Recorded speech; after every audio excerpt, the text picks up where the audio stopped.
Hello, I'm Elizabeth Feierabend, student at St. Augustine. This is my patient. I've already collected pertinent physical and medical history, vital signs, and my general survey is that she is alert and oriented to situation with a bright and conversant affect, good insight and judgment, and I will proceed with my head to toe physical examination. I'm going to start with a skin survey. So the first thing I'm going to do is just look at all exposed skin that I could see, looking for rashes, lesions, pallor, skin, hair distribution and amount. All looks like it's within normal limits. And she's just sitting here with her hands out. I'm going to take a look and check her nails for any clubbing and check for capillary refill and observe the nails for ridges or pitting or breakage, and everything looks normal to me. Then I'm going to move on. For the head portion of the exam, I'm observing the cranium and the face for symmetry of features, palpating the head for bumps, lesions, depressions, bald spots. Everything seems to be normal to me. Then I palpate the mastoid processes for tenderness. Is there any tenderness there? No. No. Okay. All right. Next, I'm going to move on to the eye exam. So I've got my ophthalmoscope here. Pop it on. And this is going to cover some of my cranial nerves as well. Okay, first thing I'm going to do, would you mind removing your glasses? I am going to observe the pupils for pupillary response and accommodation. Response is brisk and equilateral. Pupils are equal, reactive, round, and then I'm going to take a closer look, and I'm looking at the retina and the macula for vessel distribution, petechiae, and I'm trying to observe the optic disc. Make sure it doesn't have any blurred margins. Looking at the retina, making sure it's creamy white in color.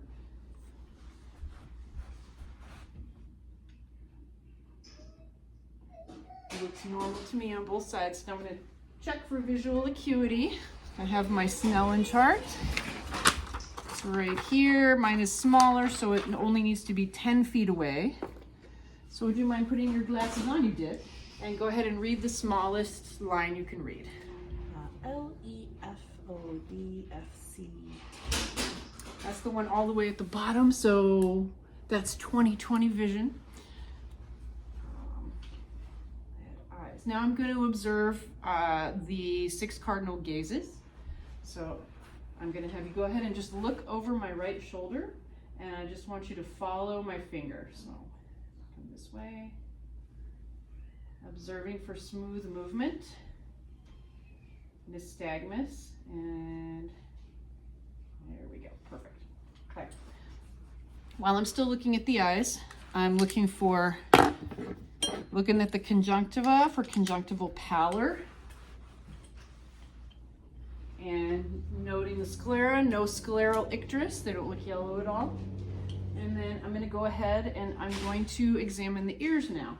So first thing I'm going to do is just visually examine the position on the sides of the head, make sure they look symmetrical, they're not too high or low set, and look and feel the auricles, any tenderness, any masses, lesions, cracks, rashes, everything looks fine. And then pulling up and back on the pinna, I'm going to look at each tympanic membrane.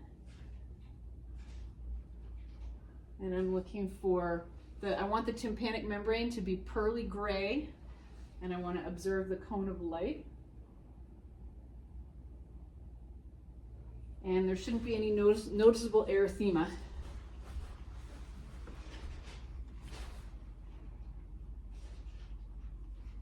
Looks good in both ears. And then I'm just going to quickly do the whisper test. Burger King. All right.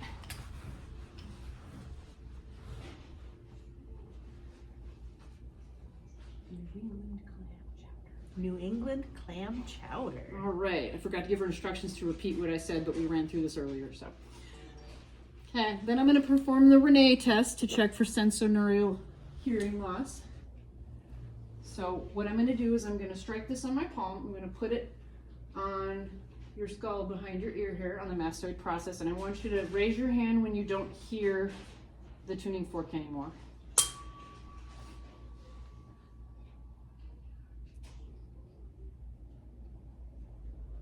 Okay, and then I'm going to put it here and raise your hand when you don't hear it anymore.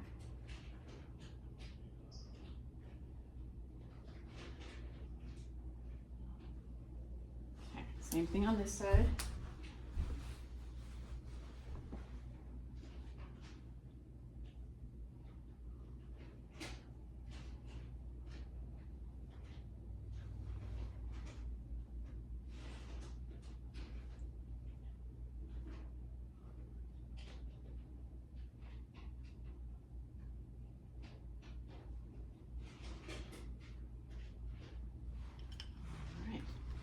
That's the Renee test. Okay, and then I'm going to grab my otoscope again, use the light from it to examine the nose. So first, just visually, I'm examining the nose, making sure I don't see any drainage, looking at the septum, making sure it doesn't look deviated, and then I'm going to look inside and observe the turbinates, if I can see them. Okay. And then I'm going to check the sinuses for tenderness. Any tenderness here? And how about here? No. Okay, no tenderness over the sinuses. And now I'm going to check the throat. So go ahead and say ah for me. Okay. Tonsils +1. And could you go ahead and swallow for me? All right. It's the vagus nerve right there. And observing the neck, I can see that the trachea is midline. And I'm going to go ahead and check the position of the thyroid. And just go ahead and swallow again for me. Feeling for the thyroid to move up and down, making sure I don't feel any bumps, nodules, hard spots, and that it's not too big. I shouldn't really be able to palpate it till it moves. And then I'm going to check all the lymph nodes around the head and neck. So I'm going to start with, oops, sorry, preauricular, postauricular, shouldn't really be able to palpate much, submandibular, submental, occipital, anterior cervical, and posterior cervical. All right, and then while she's sitting up, I'm just going to observe for jugular vein distension. I don't have the ruler in the card, but if I see any untoward pulsating, I'd run and grab that stuff. So go ahead, from her right, I'm gonna have you turn your head to the left and lean back just against the couch. So I'm gonna try to roughly recreate 30 degrees. Okay, and I'm looking for that internal jugular pulsation, and I wouldn't want it to look like it's any higher than 3 centimeters above the sternal notch level. Go ahead and sit back up. I think I'm done with this. All right, and now I'm going to go ahead and move to the back, do some auscultating of the lungs. Okay, so first thing I'm going to do is auscultate the lungs in a ladder position, back and forth across the back. In each spot, using my diaphragm, I'm going to listen for 1 full breath cycle. It's 1, 2, 3,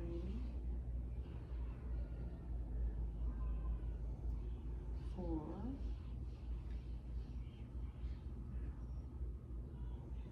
5, 6,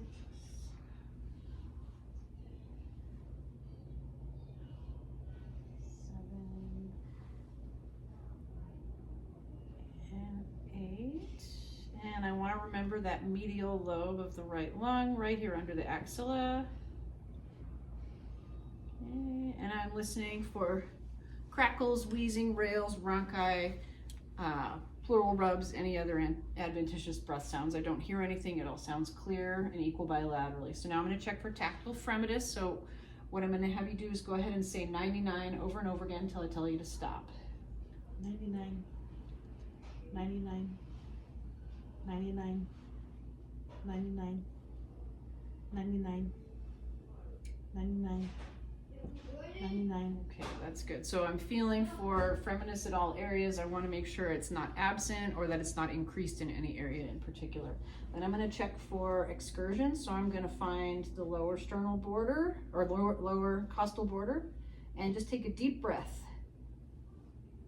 And I'm observing for symmetrical expansion of the lungs. The next thing I'm going to do is check for costovertebral angle tenderness while patient's in the seated position. So I'm going to use my fist and use the ulnar side of my fist.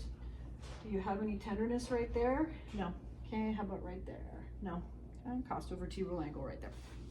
Okay, so I'm done on the back. You can go ahead and speak back. Now I'm going to auscultate the heart, starting with the diaphragm. I'm going to start at the aortic point, right sternal border just below the clavicle.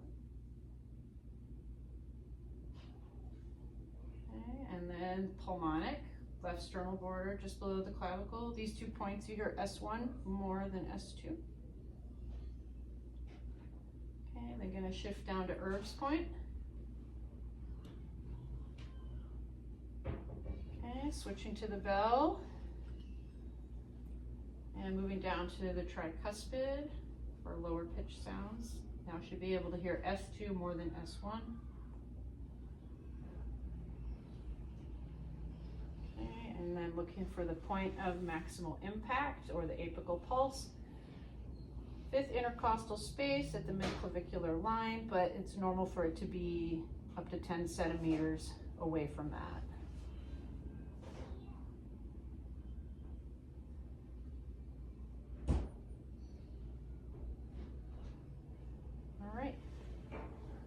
Heart sounds are normal, no murmurs, rubs, or gallops, no extra heart sounds. What next before I have you lay down? We'll have you go ahead and lay down. Okay, I'm going to do the abdominal examination now. So first I'm observing the abdomen, looking at the skin, looking for rashes, looking for distension, rigidity, bruising, prominent veins, or pulsing, all of which are signs that require more investigation. So once I've done a thorough visual observation, I'm going to go ahead and auscultate back to the diaphragm. And I want to listen in all 4 quadrants, making sure vowel sounds are audible and normal active. Echoey now, you need dinner. Julian.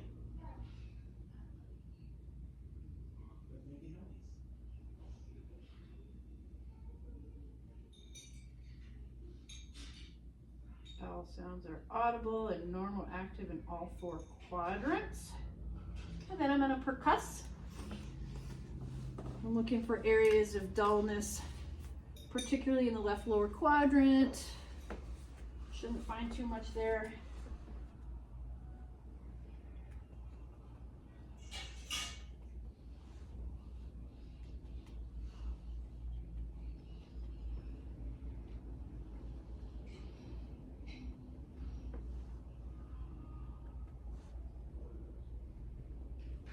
Okay. No areas of dullness or tympany out of the ordinary. All seems pretty consistent throughout. So I'm going to palpate the liver now. I'm going to the right costal border. And I'm going to try the hook technique. So I'm going to come around and I'm just going to have you go ahead and take a deep breath. Perfect. I'm looking for the lower edge of the liver to slip underneath the ribs. And you want to feel that it is smooth, not hard or ridged, no nodules, and you want to feel that it's not enlarged. So really, you shouldn't really probably feel it until the patient takes a deep breath, or maybe there's hepatomegaly. Then I'm going to go over to the other side and see if I can palpate the spleen, but that's only palpable in 5% of the population, so kind of under the left costal border. And take a deep breath. And sometimes you can percuss it below the area of cardiac dullness. Looking for the kidneys now. I'm going to reach to the posterior costal border, lift up a little bit, and palpate deeply. Go ahead and take a deep breath and let it out.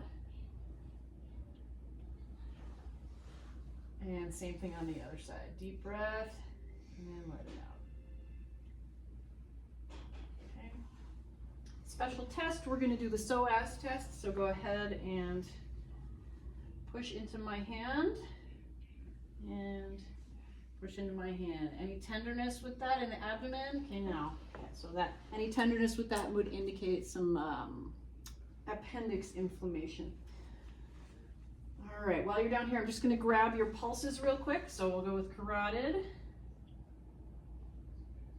Okay. And then brachial. Radial. Looking for all pulses to be equal, no bounding, no threadiness. Then I'm going to go tibial on the medial aspect of the ankle above the malleolus. And dorsalis pedis.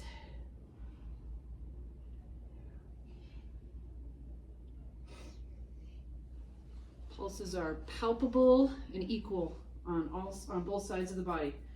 I'm going to have you go ahead and sit up again. Okay. All right. I'm going to go ahead and check upper body strength. So go ahead and pop the knuckles together. We're going to check the brachial plexus. So go ahead and don't let me push your arms down. Perfect. Don't let me push them up. Okay. Bring the elbows to the sides. Okay. Don't let me straighten your arms. Okay. Don't let me push them up. Spread the fingers for me. Okay. Don't let me squeeze them together. Okay. And go ahead and squeeze my fingers as much as you can. Okay. Perfect. I'm going to check the reflexes real quick. Grab my reflex hammer. And first I'm going to go brachioradialis here. Got it. Biceps and triceps. And then on the other side. Ooh, good one. I got that one. And triceps over here. All right, checking for symmetry there. Go ahead and scooch back and I'll get the knees and the ankles. Okay. All right. Patellar reflex, equal on both sides. I remember I'm supposed to hold it like this. And then Achilles reflex.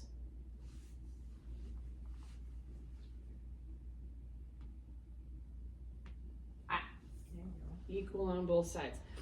Just gonna check for coordination and then some lower body strength. So what I'm gonna have you do, can you take this heel and slide it up this shin for me? Perfect. And can you take this heel and slide up that shin? Perfect. Okay, then I'm gonna have you go ahead and just reach both arms out, bring them out a little wider, turn the thumbs down. Call this the empty beer can test for rotator cuff. So go ahead and hold them up there and keep them there. And I'm gonna push there. Don't let me push them down. Perfect. I just don't have a great spot to do Luckman's or anterior drawer that you can see. But I know those tests really well. Any remaining cranial nerves to do? We did the swallow. We checked all the visual ones. We did hearing. Let's have you go ahead and do spinal accessory. Lift shoulders up. And perfect. And oh, go ahead and stand up for me real quick. Okay, we're going to do Romberg test. So put your feet together, hands to your sides, close your eyes. Testing the vestibulocochlear nerve, looking for balance and swaying here. No balance, no swaying. Okay, go ahead and open the eyes, and I'm going to have you go ahead and face away from me and bend over, touch the toes. Okay, and I'm looking for symmetry here, looking for scoliosis, and the spine looks symmetrical, and hips and leg length appear to be symmetrical. Last thing, I'm just going to check your coordination of movement, so I just want you to take your palms and just flip them back and forth really fast on your thighs. All right, I'm good. Okay, and I think I'm done. Beautiful. All right.